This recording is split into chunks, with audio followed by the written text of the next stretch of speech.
ओम शांति। 11 फरवरी 2025 के भगवान की वाणी। बाप दादा कहते, मीठे बच्चे, तुम्हें भगवान पढ़ाते हैं। तुम्हारे पास है ज्ञान रत्न। इन्हीं रत्नों का धंधा तुम्हें करना है। तुम यहाँ ज्ञान सीखते हो, भक्ति नहीं। प्रश्न है, मनुष्य ड्रामा की किस वंडरफुल नूंद को भगवान की लीला समझ उसकी बड़ाई करते हैं? उत्तर, जो जिसमें भावना रखते उन्हें साक्षात्कार हो जाता, तो समझते हैं यह भगवान ने साक्षात्कार कराया, लेकिन होता तो सब ड्रामा अनुसार है। एक ओर भगवान की बढ़ाई करते हैं, दूसरी ओर सर्वव्यापी कहकर ग्लानि कर देते हैं। ओम शांति। भगवान उवाच, बच्चों को यह तो समझाया हुआ है कि मनुष्य को व देवता को भगवान नहीं कहा जाता। गाते भी है, ब्रह्मा देवताय नमः, विष्णु देवताय नमः, शंकर देवताय नमः। फिर कहा जाता है शिव परमात्माय नमः। यह भी तुम जानते हो, शिव को अपना शरीर नहीं है। मूल वतन में शिव बाबा और सालिग्राम रहते हैं। बच्चे जानते हैं कि अभी हम आत्माओं को बाबा पढ़ा रहे हैं, और जो भी सत्संग है वास्तव में वह कोई सत्य का संग नहीं है। बाबा कहते हैं वह तो माया का संग है। वहाँ ऐसे कोई नहीं समझेंगे कि हमको भगवान पढ़ाते हैं। गीता भी सुनेंगे तो श्री कृष्ण भगवान वाच समझेंगे। दिन प्रतिदिन गीता का अभ्यास कम होता जाता है, क्योंकि अपने धर्म को ही नहीं जानते। श्री कृष्ण के साथ तो सभी का प्यार है, श्री कृष्ण को ही झुलाते हैं। अब तुम समझते हो हम झुलाए किसको? बच्चे को झुलाया जाता है, बाप को तो झुला ना सके। तुम शिव बाबा को झुलाएंगे। वह बालक तो बनते नहीं, पुनर्जन्म में आते नहीं, वह तो बिंदु है, उनको क्या झुलाएंगे? श्री कृष्ण का बहुतों को साक्षात्कार होता है। श्री कृष्ण के मुख में तो सारी विश्व है, क्योंकि विश्व का मालिक बनते हैं। तो विश्व रूपी माखन है। वो जो आपस में लड़ते हैं वह भी सृष्टि रूपी माखन के लिए लड़ते हैं। समझते हैं हम जीत पाले। श्री कृष्ण के मुख में माखन का गोला दिखाते हैं। यह भी अनेक प्रकार के साक्षात्कार होते हैं, परंतु अर्थ कुछ भी नहीं समझते हैं। यहाँ तुमको साक्षात्कार का अर्थ समझाया जाता है। मनुष्य समझते हैं हमको भगवान साक्षात्कार कराते हैं। ये भी बाप समझाते हैं। जिसको याद करते हैं, समझो कोई श्री कृष्ण की नौधा भक्ति करते हैं, तो अल्पकाल के लिए उनकी मनोकामनाएं पूरी होती है। अब यह भी ड्रामा में नूंद है। ऐसे नहीं कहेंगे कि भगवान ने साक्षात्कार कराया। जो जिस भावना से जिसकी पूजा करते हैं उनको वह साक्षात्कार होता है। यह ड्रामा में नूंद है। यह तो भगवान की बढ़ाई की है कि वह साक्षात्कार कराते हैं। एक तरफ इतनी बढ़ाई भी करते हैं, दूसरी तरफ फिर कह देते पत्थर ठिक्कर में भगवान है। कितनी अंधश्रद्धा की भक्ति करते हैं। समझते हैं बस श्री कृष्ण का साक्षात्कार हुआ, श्री कृष्णपुरी में हम ज़रूर जाएंगे। परंतु श्री कृष्णपुरी आए कहाँ से? यह सब राज बाबा तुम बच्चों को अब समझाते हैं। श्री कृष्णपुरी की स्थापना हो रही है। यह है कंसपुरी। कंस, अकासुर, बकासुर, कुंभकर्ण, रावण, ये सब आसुरों के नाम हैं। शास्त्रों में क्या क्या बैठ लिख दिया है। यह भी समझाना है कि गुरु दो प्रकार के हैं। एक है भक्ति मार्ग के, वह भक्ति ही सिखलाते हैं। यह बाप तो है ज्ञान का सागर, इनको सतगुरु कहा जाता है। यह कभी भक्ति नहीं सिखलाते, ज्ञान ही सिखलाते हैं। मनुष्य तो भक्ति में कितना खुश होते हैं, झांझ बजाते हैं। हम बनारस में तुम देखेंगे सब देवताओं के मंदिर बना दिए हैं।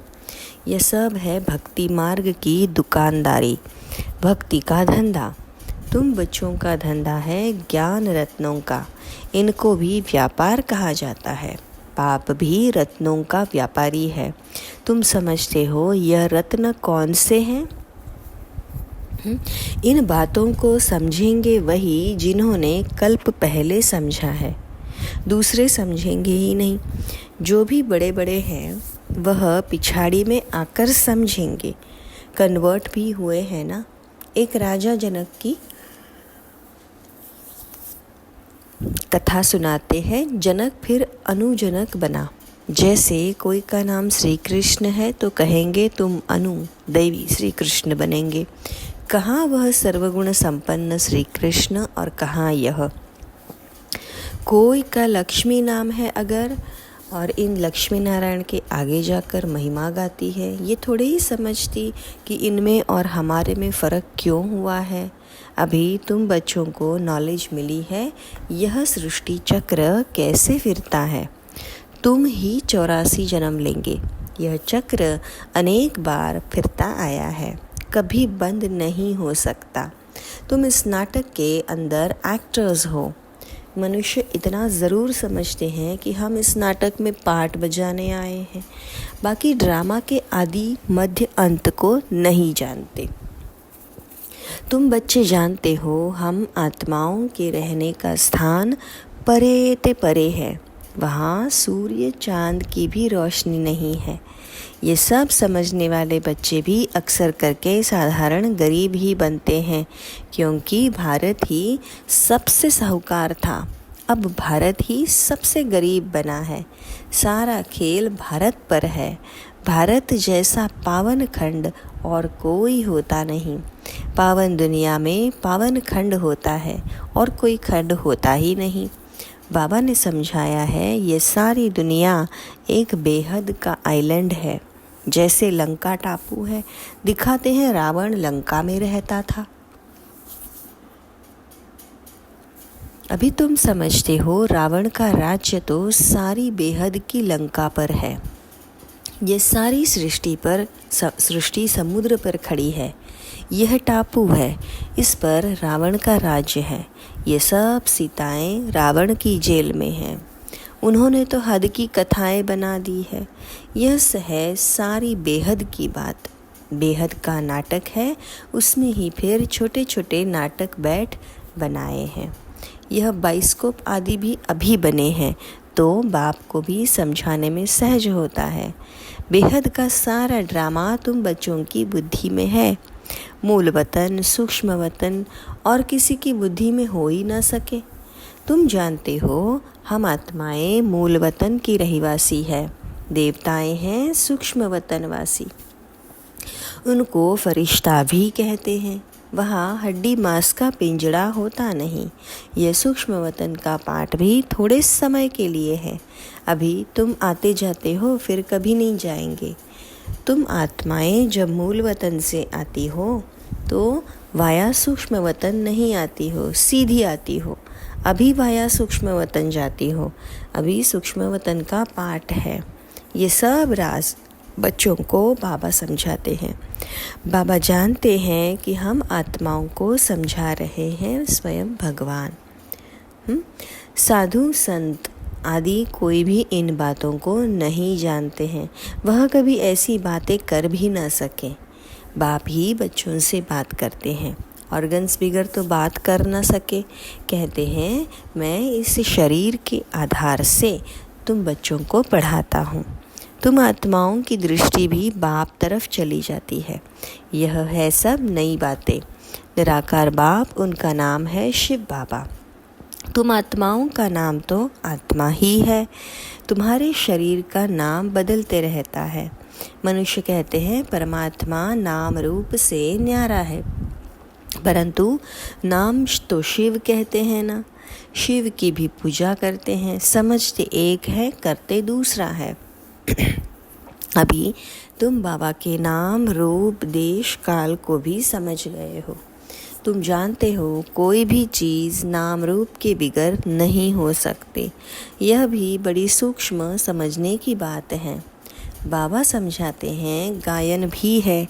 सेकंड में जीवन मुक्ति अर्थात मनुष्य से, नर से नारायण बन सकते हैं। जबकि बाबा हेवनली गॉड फादर है, हम उनके बच्चे बने हैं तो भी स्वर्ग के मालिक ठहरे, परंतु यह भी समझते नहीं हैं।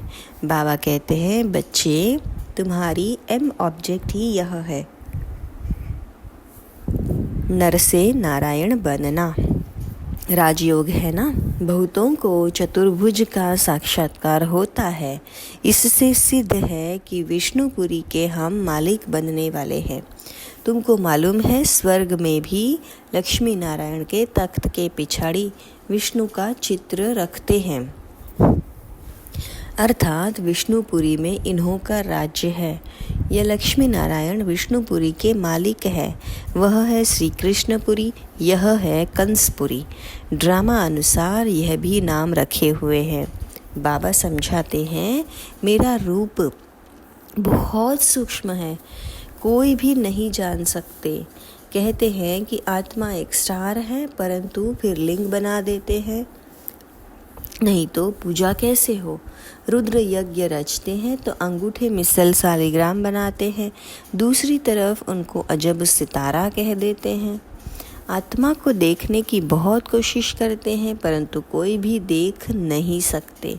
रामकृष्ण विवेकानंद का भी दिखाते हैं ना, उसने देखा आत्मा उनसे निकल मेरे में समा गई। अब उनको किसका साक्षात्कार हुआ होगा। आत्मा और परमात्मा का रूप तो एक ही है। बिंदी देखा, समझते कुछ नहीं। आत्मा का साक्षात्कार तो कोई चाहते नहीं, चाहना रखते हैं कि परमात्मा का साक्षात्कार करें। वह बैठा था कि गुरु से परमात्मा का साक्षात्कार करें। बस कह दिया, ज्योति थी वह मेरे में समा गई। इसमें ही वह बहुत खुश हो गया। समझा यही परमात्मा का रूप है। गुरु में भावना रहती है भगवान के साक्षात्कार की। समझते कुछ नहीं है, भल भक्ति मार्ग में समझाए कौन। अब बाबा बैठ समझाते हैं जिस जिस रूप में जैसी भावना रखते हैं, जो शक्ल देखते हैं वह साक्षात्कार हो जाता है। जैसे गणेश की बहुत पूजा करते हैं तो उनका चैतन्य रूप में साक्षात्कार हो जाता है, नहीं तो उनको निश्चय कैसे हो। तेजोमय रूप देख समझते हैं कि हमने भगवान का साक्षात्कार किया, उसमें ही खुश हो जाते हैं। ये सब है भक्ति मार्ग, उतरती कला। पहला जन्म अच्छा होता है, फिर कमती होते होते अंत आ जाता है। बच्चे ही इन बातों को समझते हैं। जिनको कल्प पहले ज्ञान समझाया है उनको ही अब समझा रहे हैं। कल्प पहले वाले ही आएंगे, बाकी औरों का तो धर्म ही अलग है। बाबा समझाते हैं एक एक चित्र में भगवान वाच लिख दो। बड़ा युक्ति से समझाना होता है। भगवान वाच है ना, यादव कौरव और पांडव क्या करत भय, उसका चित्र है यह। पूछो तुम बताओ अपने बाप को जानते हो? नहीं जानते हो तो गोया बाप से प्रीत नहीं है ना, तो विपरीत बुद्धि ठहरे। बाप से प्रीत नहीं तो विनाश हो जाएंगे। प्रीत बुद्धि विजयंती सत्यमेव जयते, इनका अर्थ भी ठीक है। बाबा की याद ही नहीं तो विजय पा नहीं सकते। अभी तुम सिद्ध कर बतलाते हो। गीता शिव भगवान ने सुनाई है, उसने ही राजयोग सिखाया ब्रह्मा द्वारा। यह तो श्री कृष्ण भगवान की गीता समझकर कसम उठाते हैं। हाँ, उनसे पूछना चाहिए, श्री कृष्ण को हाजिर नाजिर जानना चाहिए व भगवान को। कहते हैं ईश्वर को हाजिर नाजिर जान, सच बोलो। रोला हो गया ना, तो कसम भी झूठ ही हो जाती है। सर्विस करने वाले बच्चों को गुप्त नशा रहना चाहिए। नशे से समझाएंगे तो सफलता होगी। तुम्हारी यह पढ़ाई भी गुप्त है, पढ़ाने वाला भी गुप्त है। तुम जानते हो हम नई दुनिया में जाकर यह बनेंगे। नई दुनिया स्थापन होती है महाभारत लड़ाई के बाद। बच्चों को अब नॉलेज मिली है, वह भी नंबरवार धारण करते हैं, योग में भी नंबरवार रहते हैं। यह भी जांच रखनी चाहिए हम कितना याद में रहते हैं। बाबा कहते हैं यह अभी तुम्हारा पुरुषार्थ भविष्य 21 जन्मों के लिए हो जाएगा। अभी फेल हुए तो कल्पांतर फेल होते रहेंगे, ऊंच पद पा नहीं सकेंगे। पुरुषार्थ करना चाहिए ऊंच पद पाने का। ऐसे भी कई सेंटर्स पर आते हैं जो विकार में जाते रहते हैं, हाँ, फिर सेंटर्स पर आते रहते हैं, समझते हैं ईश्वर तो सब देखता है, जानता है। अब बाबा को क्या पड़ी है जो यह बैठ देखेगा। तुम झूठ बोलेंगे, विकर्म करेंगे तो अपना ही नुकसान करेंगे। यह तो तुम भी समझते हो। काला मुँह करता हूँ तो ऊंच पद पा नहीं सकता हूँ। सो बाप ने जाना तो भी बात तो एक ही हुई। उनको क्या दरकार पड़ी है, अपनी दिल खानी चाहिए। मैं ऐसा कर्म करने से दुर्गति को पाऊंगा। बाबा क्यों बतावे, हाँ ड्रामा में है तो बतलाते भी है। बाबा से छिपाना गोया अपना सत्यानाश करना है। पावन बनने के लिए बाबा को याद करना है। तुमको यही फुरना रहनी चाहिए कि हम अच्छी रीति पढ़कर ऊंच पद पावे। कोई मरा व जिया उनका फुरना नहीं।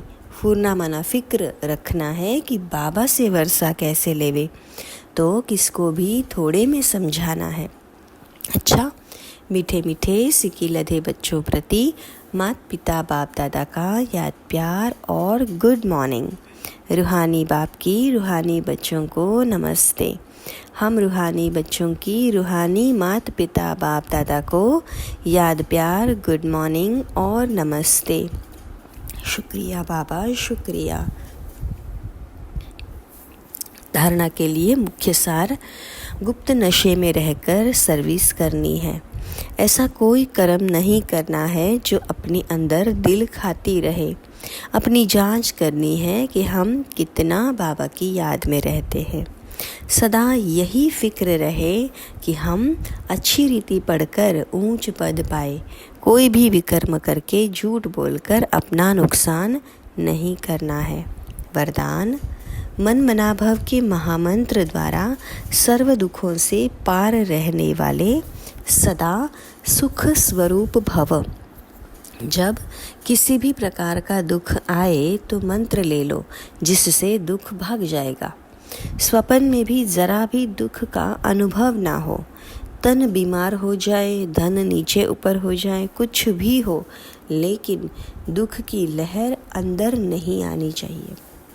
जैसे सागर में लहरें आती हैं और चली जाती हैं, लेकिन जिन्हें उन लहरों में लहराना आता है वह उनमें सुख का अनुभव करते हैं। लहर को जंप देकर ऐसे क्रॉस करते हैं जैसे खेल कर रहे हैं। तो सागर के बच्चे सुख स्वरूप हो, दुख की लहर भी ना आए। स्लोगन, ये हर संकल्प में दृढ़ता की विशेषता को प्रैक्टिकल में लाओ तो प्रत्यक्षता हो जाएगी। अच्छा, ओम शांति।